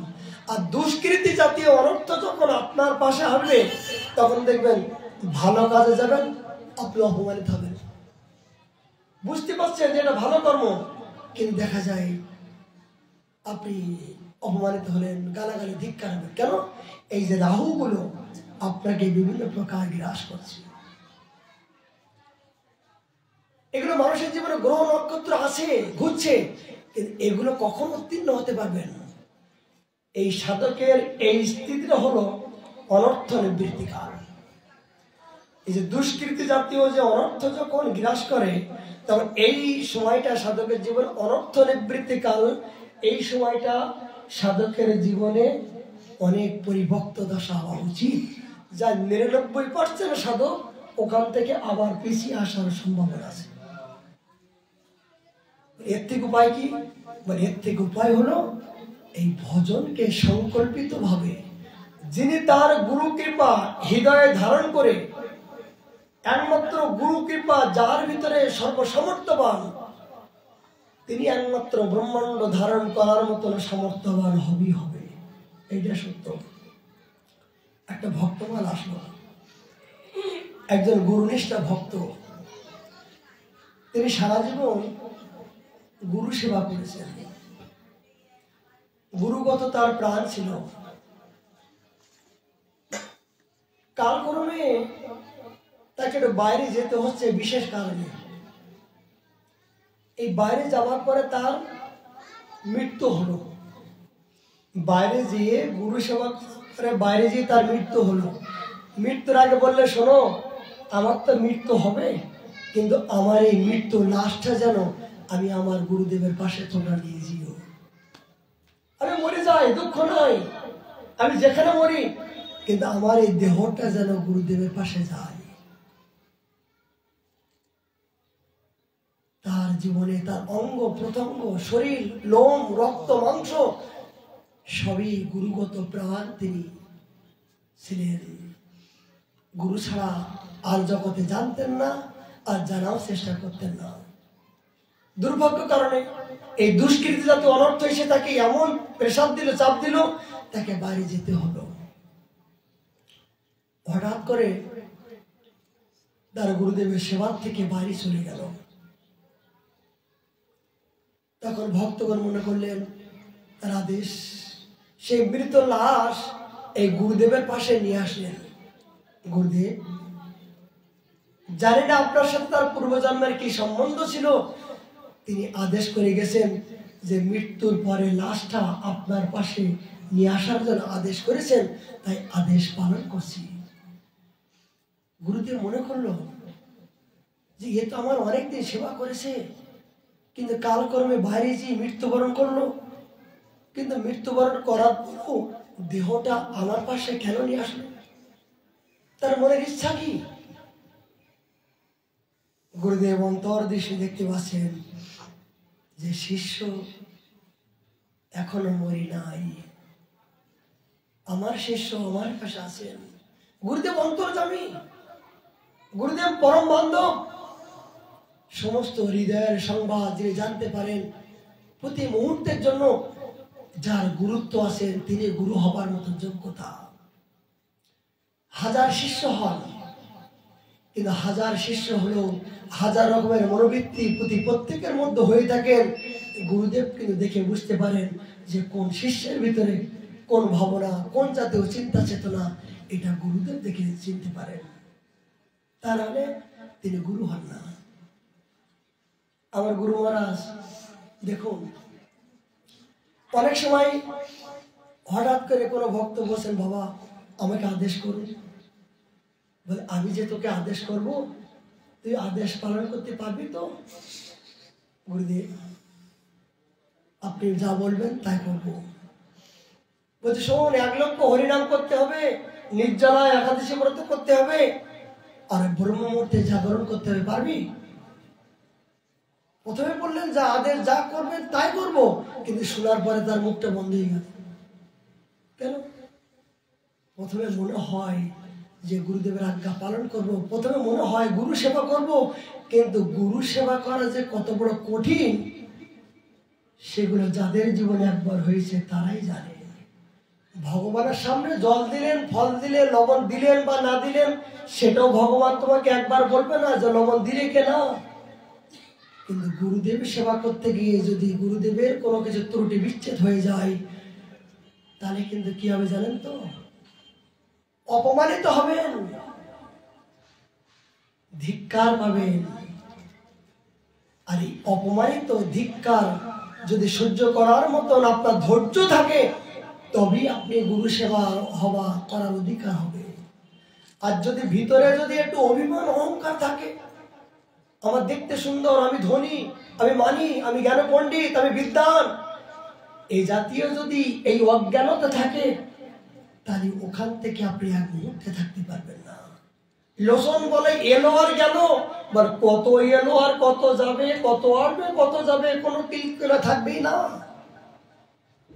যিনি এত বড় ত্যাগ তিতিক্ষা নিয়েও যদি টিকে থাকতে পারবেন, তিনি একমাত্র পরমাচার্য, তিনি একমাত্র গুরু সেবক, গুরুদাস্য নামে পরিচিত হবে জগৎময়। গুরু মহারাজ অনেক আদেশ করছেন, রে 4 মালা হরিনাম করবে পাবে, 4 মালা 4 মালা। অনেককে বলছেন 1 লক্ষ করো, অনেকে বলছেন 4 মালা করো। বাবা এরকম বলছেন কেন? বসে ওই 4 মালা হরিনাম করতে বসছি, তাই ওর কাছে কষ্ট হয়ে যাবে। ওই 4 মালা করতে করতে করতে করতে একদিন যখন নাম প্রভু কৃপা করবে, তখন ধীরে ধীরে ধীরে ধীরে ধীরে ধীরে ওর নিজেই কখন পরিবর্তন হবে নিজেই বুঝতে পারবে না। কেন হঠাৎ করে একজনকে যদি আপনি অনেক কিছু বলে দিলেন, কিন্তু অনেক কিছু দিলেন কিন্তু কিছুই করলো না, কি লাভ হলো? কিন্তু করুক তো, অল্পতে ধীরে ধীরে পায় জীবের ভক্তিলতা বীজ। একজনের বসে বহু জন্ম মানতে, বহু নাম জন্ম মানতে, অর্জুন বহু বহু জন্মের ফলে আমার এই পরিমাণে অহেতুক ভক্তির সন্ধান জানতে পারে। 1 জন্মের স্বীকৃতি বলে অহেতুক ভক্তি রাস্তা জানতে পারবে না। 1 জন্মের ফলে রাধাকুণ্ডে বাস হয়নি আপনাদেরকে, 1 জন্মের ফলে রাধাকুণ্ডে বসে এই হরিকথা শ্রবণ করার মতন এই দাসের 1 জন্মের স্বীকৃতির ফলে এই অপবিত্র দেহ দিয়ে এই পবিত্র কথা বলার মতন সামর্থ্য আমার হয় নাই। বহুবার জন্মগ্রহণ করেছি, কোন কোন জন্মে এখানে জন্মগ্রহণ করেছি, এই জন্য সেই জন্মের স্বীকৃতির জন্য এই সম্পত্তি পেলাম। যেমন সিদ্ধ মনোহর বাবা বলে 7 জনম বৃন্দাবনে জন্মগ্রহণ করলাম, 7 জনম বলে 7 জনম এই বৃন্দাবনে জন্মগ্রহণ করলাম, কিছু অনুভূতি পাই না। এই জন্মে একটু অনুভব পেলাম যে বৃন্দাবনে বাস করে ভজন করতে হয়, ভজন করলে ভগবানের প্রসন্নতা করা যায়। তিনি 7 জনম বৃন্দাবনে বাস করেছেন, জন্মগ্রহণ করেছেন, তিনি 7 জন্মের সংবাদ বলতে পারেন। এই বেশি দিনে আগের কথা নয়, এই সিদ্ধ মনোহর বাবাজি মহারাজ। আপনারা যে এই যে বৃন্দাবনে বাস করছেন, এই রাধাকুণ্ডের তটে 1 জন্মের ফলে অত সহজ মনে করবেন না। 1 জন্মের ফলে নয়, অনেক ব্যক্তি বৃন্দাবন আসে। এই গতকাল সন্ধ্যাবেলায় 3-4 জন আসছে, বাঙালি গলায় মালা নাই, প্রণাম করতে আসছে। বলে মাগো একটু তুলসী মালা পর। বলে প্রভু সময় নাই, আমাদের কালকে চলে যেতে হবে। আজকে এলাম, কালকে চলে যেতে হবে 2 দিনের জন্য। এটাই আমাদের জীবন অনেক অনেক। বলে সারা জীবনে 2 দিনের জন্য ঠিক, বলে অনেক দিন তপস্যা ছিল যে বৃন্দাবনে ঘুরবো, তাই ঘুরতে আসলাম 2 দিনের জন্য। তাহলে সারা জীবন তপস্যা করে বৃন্দাবন ভজন করার জন্য আসেনি, পরিক্রমা করার জন্য আসে, ঘোরার জন্য এসেছে, তাই এসছে। আমরা ওই রকম কতবার ঘুরেছি, কতবার এসেছি, কতবার পিকনিক করেছি, কতবার ভ্রমণ করেছি, কতবার পরিক্রমা করেছি। এই যাওয়া আসা করতে করতে তবেই কিন্তু স্থিতি হয়ে একাধিক ক্রমে রাধারানী আমাদেরকে স্থায়ীভাবে একটু ভজন করার সুযোগ দিয়েছে। চিন্তা করে দেখুন তো, যে আপনার পিতা মাতা ভাই ব্রাদার তারা এখনো নরকের কুলে, আমার কথা বলি, আমার এখনো ভাই ব্রাদার, তাদেরকে পর্যন্ত এই পবিত্র ধামে নিয়ে আসতে পারলাম না। তাদেরকে বলছে খরচ দিচ্ছি, তোদের থাকার জায়গার অভাব নেই, খাবার অভাব নেই, যাওয়া আসা খরচ দিচ্ছি। বলে মায়া বড় বাবা না শোনে ধর্মজ্ঞান, তাদের সময় নাই, এত বড় মায়ার প্রভাব। কিন্তু চিন্তা করে দেখুন, কত জন্মের স্বীকৃতি ফলে এই পবিত্র ধামে স্থান পেলাম।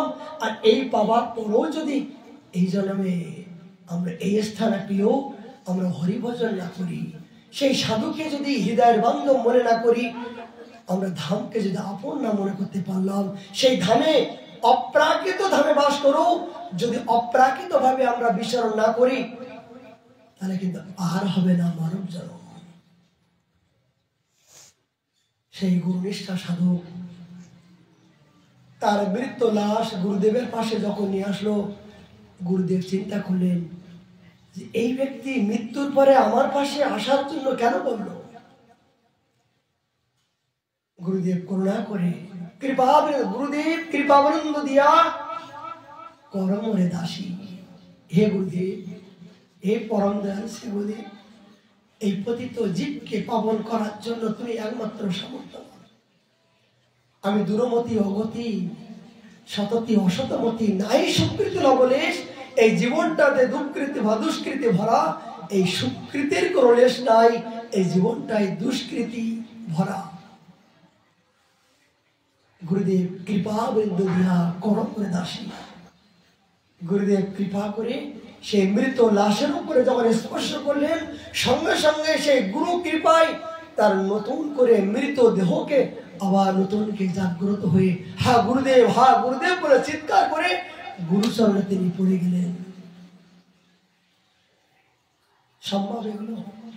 যিনি মারা গেছেন, মৃত্যু হয়ে গেছেন, তার মৃত্যুর জন্য ব্যবস্থা হয়ে গেছেন, কিন্তু গুরুদেব কৃপা করে স্পর্শ করার পরে তার নতুন করে জীবন পেল। আবার পরে গুরুচরণে আত্মসমর্পণ করলো। বলে হ্যাঁ, সামর্থ্যবান গুরুদেবকে। গুরুদেব তো ভগবানের প্রতিনিধি। গুরুদেব যদি জগতে যার চিন্তা করেন, যার চিন্তা গুরুদেব করেন, যার কথা গুরুদেব মনে রাখেন, যার কথা সর্বক্ষণের জন্য চিন্তা করেন, কোন শিষ্যের কথা যদি গুরুদেব মনে করেন, মাথায় রাখেন, মানে তার তো বন্ধন মুক্ত হয়ে গেল। ভগবান তো আপনার কথা মনে রাখবে না, আপনার নাম ভগবান জানবে না, আর এই জড়জগতের নাম ভগবান নাম ধরে ডাকবে না। কখন ডাকবে? গুরুদেব কৃপা করে আপনার যে মঞ্জুরি নামা, যে আপনার প্রণালীতে যে মঞ্জুরি নাম দিয়েছেন, ওই মঞ্জুরি স্বরূপা শ্রী গুরুদেব যতক্ষণ পর্যন্ত এ প্রভু আমার অনুগত দাসী অমুক মঞ্জুরি, গুরুদেব যখন অমুক মঞ্জুরি বলে এই ভগবানের কাছে সুপারিশ করবে, তখনও ভগবান আপনাকে কৃপা করে আপনার অহেতুক কৃপা দান করতে বাধ্য হবে। এছাড়া এই প্রাকৃত দেহ নিয়ে ভগবানের মন্দিরে গিয়ে কোনোদিন অহেতুক প্রেম পাওয়া অসম্ভব, কদাপিও অসম্ভব। এই জন্য ভগবান সাক্ষাৎ ভগবান দর্শন করার পরেও তাকে গুরু চরণাশ্রয় করতে হবেই হবে। কেন? গুরু কৃপা না হওয়া পর্যন্ত তিনি প্রেম রাজ্যে প্রবেশ করে অনুভবের রাজ্যে তিনি প্রবেশ করতে পারবে না। ভগবান দর্শন করলেও তিনি সেই অনুভবটা পাবেন না। অনেক ভক্তের জীবন দেখতে পাচ্ছি, সাক্ষাৎ ভগবান এসে খাওয়াচ্ছেন, ভগবান দর্শন দিচ্ছেন, বলে ভগবান দর্শন দেওয়ার পরে গুরুদেবের কি দরকার? গুরু হয়নি, বিনা গুরু কৃপায় ভগবান দর্শন হলো, কিন্তু দর্শন হবার পরও তিনি অস্বস্তি বোধ হচ্ছেন, আনন্দ পাচ্ছেন না। ভগবান সামনে এসেছেন, তারপরেও তিনি আনন্দ পাচ্ছেন না। বৎস, আনন্দ পাচ্ছি না কেন? বলে প্রভু তোমাকে দর্শন করলে নাকি সবকিছু পাওয়া যায়, কিন্তু আমার ভিতরে দুঃখ মনে হচ্ছে কেন? বলে দুঃখ হওয়ার একমাত্র কারণ তুই তো এখনো পর্যন্ত সে আসল কাজ কিছু করিস না। বলে কি? বলে সে আসল কাজ করতে গেলে আমি তার কাছে আমি লুকিয়ে রেখেছি। তুই যে আনন্দ পাবি, আনন্দ বর্ধন, যে আনন্দ পাবার মতো যে সম্পত্তি, সেই সম্পত্তি তো আমি তার কাছে আমি গোপন করে রেখেছি। কে সেই? শ্রীগুরু প্রেম কল্পতরু অদ্ভুত জাগ প্রকাশ। বলে আমি স্বয়ং ভগবান হয়েও এই অহেতুক প্রেম, এই সম্পত্তি আমি তোকে দিতে পারি না। আমি একমাত্র গুরুদেবের হৃদয়ে আমি এখানে আমি গোপন করে রেখে দিয়েছি।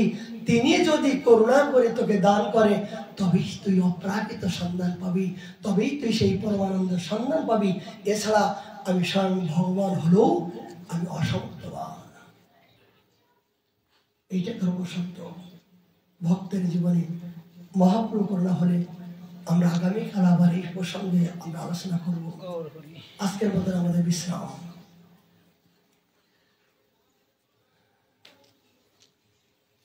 কেউ যাবেন না? একটু পূর্ণ পরিক্রমা করতে হবে তো।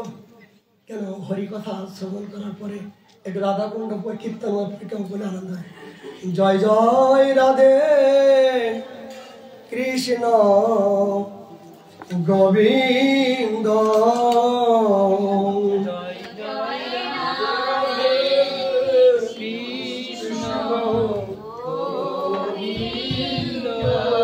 রাধে গোবিন্দ, রাধে গোবিন্দ, রাধে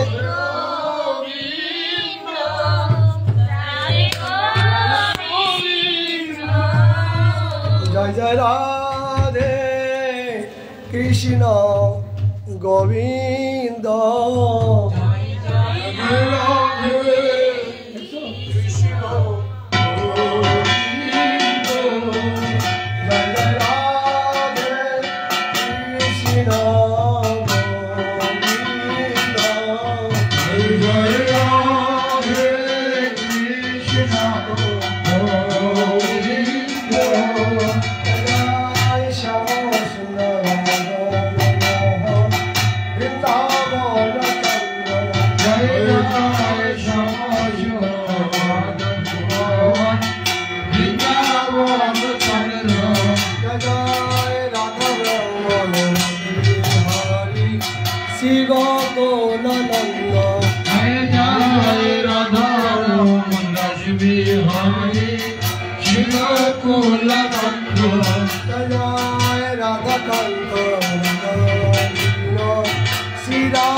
যত